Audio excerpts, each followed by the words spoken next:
check in on that old trapper.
I'm gonna have to leave something behind.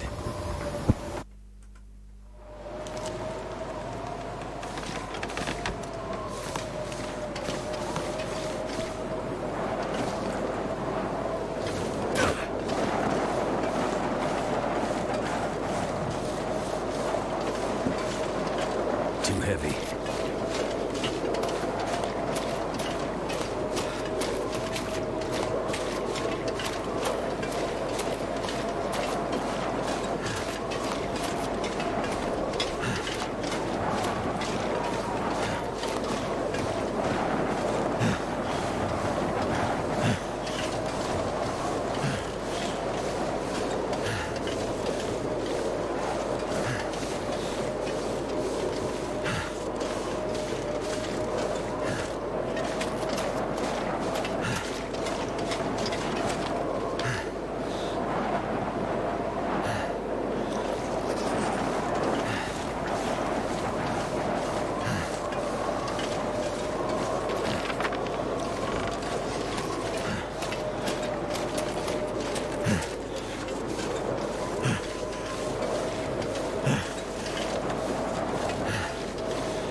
Oh, shit. Oh, that's smart. Take it easy. You're pretty banged up. Probably a bit delirious, too.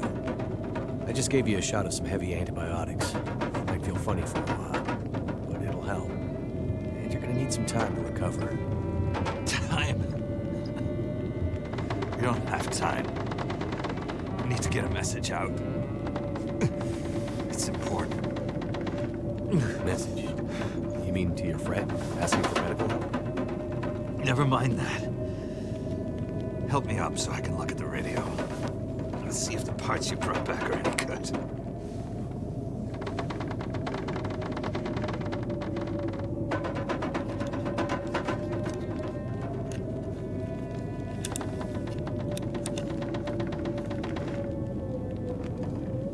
That's a military shortwave, isn't it? Maybe. I know a bit about radios. It's not like any surplus I've ever seen. Damn it! Well, parts look fine. So, whatever's wrong with the radio goes deeper than that. What could it be? Has something to do with the power. Fuses. Transformers, maybe. We have bigger problems to deal with first. That bear's out there, hunting us. He's a smart old bastard. He'll keep us from getting out, getting supplies, finding help. Eventually, he'll either get us or starve us out. Ah! I gotta lay down. Help me back to the bed.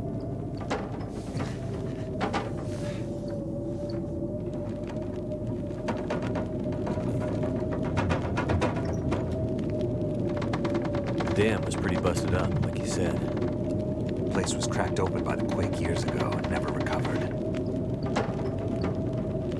It was already half dead at the time. Meaning? The dam dates back to the 60s. Industrialists from the mainland wanted to use it to power a mining town he was planning to build. But the bottom fell out of the price of coal, and he had to abandon those plans. Some fool tried to get it running again in the 80s. Then the forest talkers got involved, and that was the end of it. Pretty sure the Quakes finished the job once and for all. So, who are the forest talkers? Eco-terrorists. Activists, some call them. Depends on who you talk to, I guess. Why are they out here? Well, they've been active for years. They come and go. Mostly here to throw a wrench in the works for a variety of resource projects, mining, forestry mainly. They want Great Bear to remain a pristine wilderness. You don't sound like you agree. Oh, I've no love for industry. But this is the way of the world. You have something they want. You take it. Nothing much you can do to stop it. Well, judging by what I saw in the dam, I'd say the forest talkers are still active. Well, that's good news for you. Keep your eyes open for supply caches they might have left behind. What's this unfinished business between you and the bear? Ah, me and the old bear. Every time we meet, we make a little trade.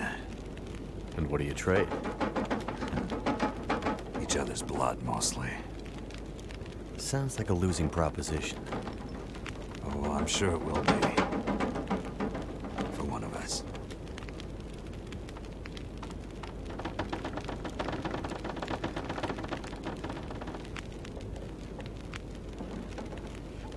The main reason I'm out here is I'm looking for someone. Ha! I won't find too many people out here. That's kind of the whole point. This is someone important to me. A woman. She may have passed through here a few days ago. She might have been injured. What makes you think she came through here? She passed through the tunnel leaving Milton. But then... I'm not sure. Well, the roads from Milton don't lead this way. Wherever she's headed, you'll have to cross the mountains to find her. Not an easy path, even for the most experienced outdoorsman. I'll do whatever it takes. You won't get far with that bear on the prowl. What we need is to get my radio up and running, so we can find out what the hell is going on. Maybe someone out there has seen your friend.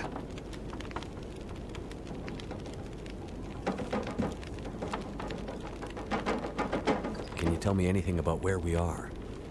Well, this whole area takes its name from Mystery Lake nearby. It's kind of a wilderness preserve, though you wouldn't know it from the logging trucks. Not much around there, apart from some lake cabins that'll be locked up for the season.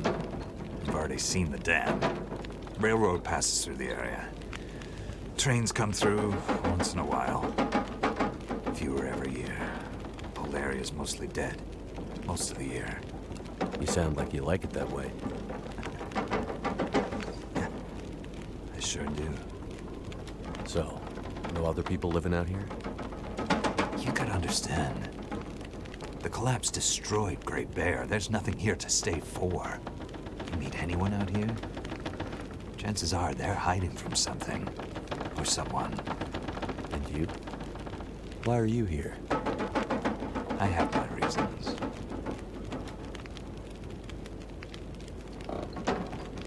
The woman I'm looking for. She might be on her way to a place called Perseverance Mills. You know it? Yeah. Shit Nothing Town, north part of the island. Sounds about right. Yeah, I know it. We were on our way there. My passenger and I. When we crashed. I need to find a way to get there. Or contact her. See if she's all right. You sure she's alive? Yeah. I'm sure. Well, normally I'd make some calls on the old shortwave. Whole area's been damn quiet since those lights in the sky. Even the wildlife's acting strange. But I might have an idea.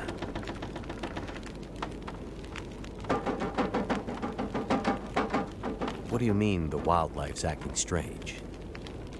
You live out here long enough, you get a sense for the patterns in nature. Right now, the patterns are broken. Critters aren't behaving the way they should.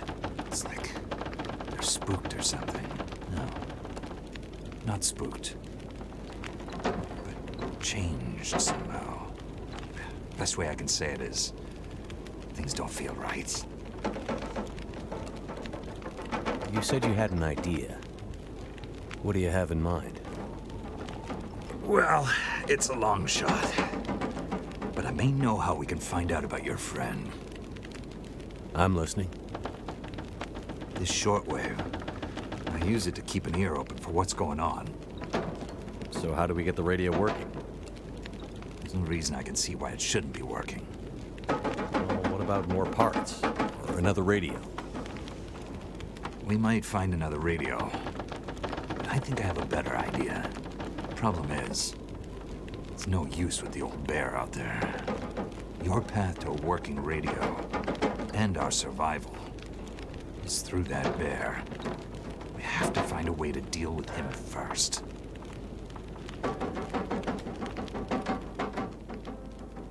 Okay. So we have to deal with the bear. You're half dead, and rifle shots don't seem to do much. So... That's because the old bear is special. I've been hunting and trapping for years, and I've shot a lot of bears. But I've never encountered anything quite like him. Special bear like that needs special magic to bring him down. Magic? Don't worry, I'm not delirious. I don't mean literal magic, but we need the old knowledge, the old ways. What do you have in mind? There's an old story, local legend maybe, about one of the original settlers of this place. Spence. The story goes something like this. Spence shows up and sets up his claim shanty with his young family in tow. For generations, the family had been traders in the Hudson's Bay Company. Old voyageur stock, they say. Hard people. Survivors. One day, A bear shows up and menaces the homestead. Spence takes a shot at the bear, but it doesn't seem to do anything. Bear wanders off, but Spence's wife, she takes a turn, slips into fever. For days, delirious, she screams about the bear. Local doctor can't do a thing for her, neither can the priest. A week later, a hired hand goes missing, and they find him. Just a body, ravaged. Spence fears for his wife and kids. He's convinced some evil bear spirit is trying to kill them. Revenge for some slight in the past, maybe. Something in the family history. Spence gets some men together for a hunting party. They go out into the muskeg and track something big for days. Eventually corner it. It's a big son of a bitch. Biggest bear they'd ever seen. Man killer. Story goes, they empty their rifles into the bear and it just walks away. Like it's made of stone. They call it the demon bear after that. Wife's dying now. Spence believes the bear's evil spirit is killing her, eating her soul. He can't get anyone to join him on another hunting party. They know rifles don't work. So he forges a spear. Like a boar spear, but bigger. From some old Hudson's Bay trapper's wisdom, apparently. He goes out into the muskeg, disappears for days, and then one morning, the wife's fever breaks. But nothing from Spence. Some men go out looking for him, and they find him. Half dead, blood all over him, body torn almost in two. The bear's work. The last thing he says is, "Spear stole the bear's soul. My wife is now free." And then he's gone. So, did he kill the bear? Nobody knows. Never found a carcass. They buried Spence, took the spear back and hung it over the mantelpiece in the Spence homestead. Never saw that bear, or any other, again. Years later, after the Spence family faded to obscurity, wealthy land baron bought the spear to hang in his hunting lodge. Just so he could tell that story, I imagine. So, do you believe it? The story of the demon bear? And the spear stealing its soul? No, of course not. I might spend all my time alone in the wilderness, but I'm not crazy. But the old stories sometimes have truth hidden in them. Spence might have been superstitious, but he had the right idea. 10 inches of cold, hard steel might do what a bullet can't. I'm convinced. A spear's the way to kill that bear. And you need to get Spence's bear-killing spear if we're gonna survive the winter. The old hunting lodge is still there. A couple of days' journey south. Follow the tracks the other way, through the muskeg. You'll find it. If the spear's there, get it. It might be our best hope. And the radio? You deal with the bear, and let me worry about the radio. Now, let me rest. Good luck out there. Watch out for our demon. Right.